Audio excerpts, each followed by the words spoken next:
मेरी तरफ से सबको नमस्कार, सत श्री अकाल एंड गुड मॉर्निंग। ये वीडियो मैंने हिंदी भाषा में बनाई है और इसका टाइटल है इंटरनेशनल स्टूडेंट्स को पर्सनल इंटरव्यू के दौरान कौन कौन से क्वेश्चन पूछे जा सकते हैं। देखो, ये 40 क्वेश्चंस की लिस्ट है। ये मैंने हिंदी में आपको अनुवाद करके दिया है। वहां पे आपने बात इंग्लिश भाषा में ही करनी है। हिंदी में बोलोगे तो आपको वीजा नहीं मिलने वाला। सिर्फ आपकी अंडरस्टैंडिंग के लिए इसके ऊपर जो आपने क्वेश्चंस का जवाब देना है, ये आपने ऑलरेडी अपनी एसओपी स्टेटमेंट ऑफ पर्पस और जो आपने एप्लीकेशन की फाइल स्टडी वीजे की एप्लीकेशन लगाई है, प्लस जो आपने लेटर ऑफ एक्सेप्टेंस के टाइम पर जो इंफॉर्मेशन दी है उसमें आपने लिखा हुआ है, वो तीनों डॉक्यूमेंट आपको बहुत ही थॉरोली पढ़ लेने चाहिए और जवाब इधर उधर का नहीं देना है। जो उसमें लिखा गया है वो ही सही है। देखो, ये आप सबको मालूम है कि ये कार्रवाई क्यों की गई है। बहुत सारे लोग लेटर ऑफ एक्सेप्टेंस इश्यू होने के बाद शादी कर लेते हैं। वो कनाडा का इमिग्रेशन विभाग उसको हेरा फेरी समझता है कि एक के साथ एक फ्री लेकर आ रहे हैं। दूसरा क्या है कि वहां पे आप कनाडा में आ रहे हो, आपको कनाडा का रजिस्टर्ड इमिग्रेशन कंसल्टेंट ही हायर करना चाहिए। उससे गवर्नमेंट को टैक्स मिलता है। प्लस यदि वो कोई हेराफेरी करता है तो आप कनाडा की कोर्ट में उसके अगेंस्ट केस कर सकते हो। आपको उसके इंश्योरेंस पैसे से पैसा भी मिलेगा। आप फैसला भी आपके हक में होगा। आप कनाडा रहे हो, काम करा रहे हो भारत के इमिग्रेशन कंसल्टेंट से, इसलिए आपकी परेशानी बढ़ती जाती है। क्योंकि देखो, जो इंडिया का एजेंट है वो 10 देशों से डील करता है। इट इज वेरी डिफिकल्ट कि 10 देशों के कानून आप अपने दिमाग में घुसा सको। जो कनेडियन इमिग्रेशन कंसल्टेंट है वो सिर्फ कनाडा के बारे में ही जानता है। और आप हैरान होंगे कि नवंबर 2022 में ऑलमोस्ट 50% से ज्यादा कानून चेंज हो चुके हैं कनाडा के इमिग्रेशन के बारे में। और अब हर लड़के लड़की को कनाडा आने के लिए आसान है। जो 18 साल से लेकर 40 साल की उम्र के हैं, बहुत आसान कर दिया है। स्टडी वीजे पे आप तभी ट्राई करो यदि आपने पढ़ाई के लिए आना है। सबसे बड़ी समस्या क्या है कि यहाँ पे 40 स्टूडेंट होते हैं एक क्लास के अंदर, 30 स्टूडेंट गायब हो जाते हैं, सिर्फ 10 स्टूडेंट रह जाते हैं। सरकार का नुकसान, कॉलेज का नुकसान और जो हमारा स्टैटिस्टिकल डिपार्टमेंट ऑफ कनाडा है उसका भी नुकसान होता है, क्योंकि उसके बाद फिगर ही नहीं होती है कि कहाँ यहाँ पे कितने स्टूडेंट पढ़ रहे हैं। तो इन सब हेरा फेरियों को रोकने के लिए ये इंटरव्यू एक मौका दिया गया है, ताकि पहले क्या था, कंप्यूटर के ऊपर आर्टिफिशियल इंटेलिजेंस सिस्टम था, वो मिटा दिया गया है। अब क्या है, आपको पर्सनल इंटरव्यू में मौका दिया जाता है कि आप वहां पे अपना हर एक चीज एक्सप्लेन करो, ताकि कनाडा में शांति को बहाल किया जा सके। पहले 3 क्वेश्चन सबसे पूछे जाते हैं, जैसे कि आइलेट के स्पीकिंग में होता है। क्या मैं आपका नाम जान सकता हूं? क्या आपके पास फोटो आईडी है? आपने किस टाइप के वीजे के लिए अप्लाई किया है? देखो, बात उनको भी मालूम है कि आप स्टडी परमिट के लिए अप्लाई किया है, पर वहां पे कैमरा लगा है, माइक लगा है, उसकी रिकॉर्डिंग थर्ड पार्टी कनाडा में बैठ के मॉनिटर कर रही है। क्या आप कभी पहले कनाडा गए थे? यदि गए थे तो कब गए थे, क्यों गए थे? क्योंकि क्या होता है, सिर्फ भारत से ही अक्सर विजिटर वीजा नहीं मिलता है। बाकी जो वेस्टर्न कंट्रीज हैं उनके जो बच्चे हैं, स्टूडेंट हैं, पेरेंट्स हैं, वो अक्सर कनाडा में घूमने फिरने के लिए आते हैं। तो जो बच्चे पहले कनाडा में आ चुके होते हैं तो उनका रिकॉर्ड कंप्यूटर के ऊपर अवेलेबल रहता है। आप कनाडा में क्यों पढ़ना चाहते हो? देखो, आजकल 5 देश खुले हैं, USA, UK, New Zealand, Australia, Canada. आप कनाडा में क्यों पढ़ना चाहते हो? क्या कारण है? आपने कनाडा में पढ़ने का डिसीजन लेने से पहले क्या क्या फैक्टर सोचा हुए हैं? ये आपके उसके अंदर नहीं लिखा, तो मैं आपको इसका लगभग जवाब बताता हूं। Canada have got wide research facilities. Canada में minimum holidays during studies. Bharat में क्या होता है, ये 365 दिन में 180 दिन तो छुट्टियां होती हैं, यहां पे ऐसा नहीं होता है। फिर क्या है, most advance technology, digital form of education, practical oriented study, opportunity to study with diverse students from 150 countries. इस यहाँ पे एक ये भी मौका आपको मिलता है कि earn while learn.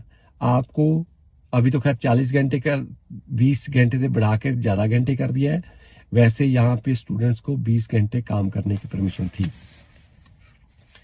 Next question, आपकी इंटरव्यू के लिए अपॉइंटमेंट किसने बुक की है? क्या आपके एजेंट ने की है या आपने खुद की है? यहाँ पे क्या होता है कि वहां पे एजेंट आपकी ईमेल आईडी के ऊपर ऑपरेट करते हैं, तो यहां से वो फाइंड आउट करना चाहते हैं कि आप अपनी फाइल खुद लगाई है या आपके एजेंट ने लगाई है। आप कनाडा के बारे में क्या जानते हो? ये क्वेश्चन मैं आपको यहां बता रहा हूं कि कनाडा और इंडिया में बहुत ज्यादा फर्क है, लगभग 180 डिग्री का फर्क है। वहां लेफ्ट हैंड ड्राइव है, यहाँ राइट हैंड ड्राइव है। वहां जेंट्स प्रधान देश है, ये लेडीज प्रधान देश है। वहां पे छुट्टियां ही छुट्टियां होती हैं, यहाँ कोई छुट्टी नहीं होती, तनख्वाह घंटों मुताबिक होती है। सो यहाँ पे आप दोनों देशों का फर्क आपको मालूम होना चाहिए। आप इंग्लिश में कैसे हो? आपने इंग्लिश का कौन सा एग्जाम कब, कहां, क्यों दिया था और उसके बैंड कितने थे? आप डर क्यों रहे हो? आपकी फैमिली में और कौन कौन से मेंबर हैं और उसके अंदर कितने मेंबर कनाडा में हैं? क्या आपका कोई फैमिली मेंबर कनाडा में है? आप कनाडा में कहाँ रहोगे? देखो, हम बच्चों को बहुत बार ये बात बता चुके हैं। वहां से मोस्टली भारत से जो लड़के लड़कियां आ रहे हैं वो कनाडा में सरी जो वैनकूवर का पार्ट है या ब्रैम्पटन जो ओंटारियो में है वहां जाते हैं। वहां घर इतने महंगे हो चुके हैं और रूम रेंट इतना बढ़ चुका है और नौकरियों की शॉर्टेज है। सरकार के लिए ये बात परेशानी वाली है। तो हमने बहुत बार स्टूडेंट्स को कहा है कि भाई आप इन दोनों शहरों को छोड़ के और कहीं पढ़ाई करो, आपकी ट्यूशन फीस भी कम होगी, कमरे का किराया भी कम होगा, नौकरी भी मिलेगी। मकान खरीदना तो $5 लाख का मिलेगा, इन दो शहरों में लोगे तो 25 लाख कनेडियन डॉलर का मिलेगा। चॉइस आपकी है। आपके वीजे के चांसेस भी ज्यादा रहेंगे यदि आप इन दोनों शहरों को छोड़कर और किसी शहर में ट्राई एजुकेशन इंस्टीट्यूशन में ट्राई करोगे। आप कनाडा में कहाँ रहोगे? आपकी टोटल स्टडी के ऊपर कनाडा में कॉस्ट कितनी आएगी और उसकी पेमेंट भरपाई कौन करेगा? देखो, यहाँ पे मैं आपको बताता हूँ कि भारत में किसान जो फैमिली एग्रीकल्चर फैमिली होती है उनके पास प्रूफ नहीं होता है कि पैसे कहाँ से आ रहे हैं। उनको किसी ना किसी तरीके से बैंक लोन की हेल्प लेनी चाहिए। बैंक लोन का मतलब ये नहीं होता कि उनके पास पैसे नहीं है। बैंक लोन का मतलब ये है कि गवर्नमेंट ऑफ कनाडा को श्योरिटी मिलती है कि भाई बैंक ने तो पैसे दे ही देने हैं, जबकि आप फैमिली से बच्चे को पढ़ाई के ऊपर पैसे नहीं दे सकते हो। क्या आप कनाडा में फर्स्ट टाइम ट्रैवल कर रहे हो? क्या आप पढ़ाई खत्म करने के बाद कनाडा से वापस अपने घर जाओगे? वो कौन से कारण है जो आपको कनाडा से वापस भारत लेकर जाएंगे? कनाडा से वापस भारत परतने के बाद आपका प्लान क्या है? आप कहीं जॉब करोगे, पढ़ोगे, शादी करोगे या अपना खुद का बिजनेस रन करोगे? आपको मालूम होना चाहिए। आप कनाडा में कितना टाइम रहने वाले हो? ये क्वेश्चन इसलिए पूछा जाता है कि आपको मालूम होना चाहिए कनाडा में कितने साल रहना है, रूम रेंट कितना है, खाने के कितने पैसे आएंगे, ट्यूशन के ऊपर कितने पैसे आएंगे, मोबाइल फोन का बिल कितने का आएगा, ग्रॉसरी कितने की आएगी, आपकी क्लोथिंग कितने की आएगी। आपको हर चीज की नॉलेज होनी चाहिए। क्या आपने फ्लाइट की रिजर्वेशन करा ली है या नहीं कराई है? यदि कराई है, कौन सी एयरलाइन है, तो मेरे हिसाब से क्या है, यहाँ पे आप जवाब दे सकते हो कि भाई वीज़ा मिलेगा तो मैं फ़्लाइट बुक कर लूँगा, पैसे मैंने आपको दिखाई दिए हैं कि मेरे पास पैसे हैं, और जितने पैसे हैं उसकी ब्रेकअप करके साथ लेकर जाओ, लिख लो पेपर के ऊपर, ट्यूशन फीस कितनी है, जीआईसी कितनी है, रूम रेंटल उतने टाइम का पर मंथ कितना है, मोबाइल फ़ोन का बिल कितने का है, ग्रॉसरी कितने की है, लाइक दिस। आपने यही कोर्स क्यों चुना है? ये कोर्स आपकी पहले की गई पढ़ाई या आपसे काम, आपका जो वर्तमान आप काम कर रहे हो उससे कैसे संबंधित है? वो कौन से फैक्टर थे जिसके लिए आपने वो पर्टिकुलर यूनिवर्सिटी कॉलेज ही क्यों चुना, और क्यों नहीं कॉलेज आप चुना? ये क्वेश्चन फिर वहां से आ रहा है। जो सभी जो जाते हैं शेरडन कॉलेज जाते हैं या सरी में कॉलेज में आते हैं। नेक्स्ट क्वेश्चन है, क्या आपको यूनिवर्सिटी या कॉलेज ने को फाइनेंशियल एड दी है? आपने ये पढ़ाई भारत में ही क्यों नहीं की है? यदि कनाडा पहुंच के आपके पास पैसे नहीं होंगे या पैसे खत्म हो गए या किसी ने आपसे हेराफेरी कर ली तो आप क्या करोगे? आपकी एजुकेशन बैकग्राउंड क्या है? आपको किस टाइप का एक्सपीरियंस है, कितने साल का एक्सपीरियंस है, और कहां आप काम करते थे? आप आपकी एजुकेशन का क्या लेवल है, और आपने अपने मार्कशीट साथ लेकर आए हो या नहीं?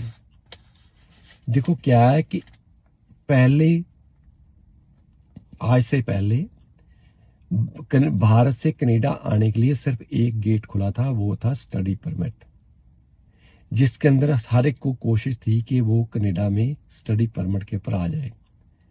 पर यहाँ पर बच्चे आकर पढ़ नहीं पाते हैं क्योंकि इंग्लिश टफ है, स्टैंडर्ड हाई है।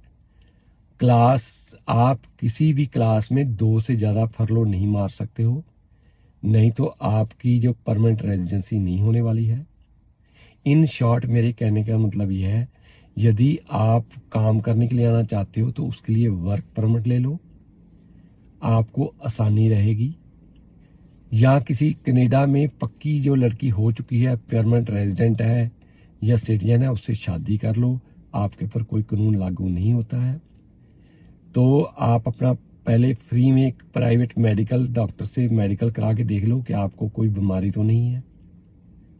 आपका क्रिमिनल रिकॉर्ड सही होना चाहिए, यदि गलत हो चुका है तो कोर्ट से पार्डन करवा लो।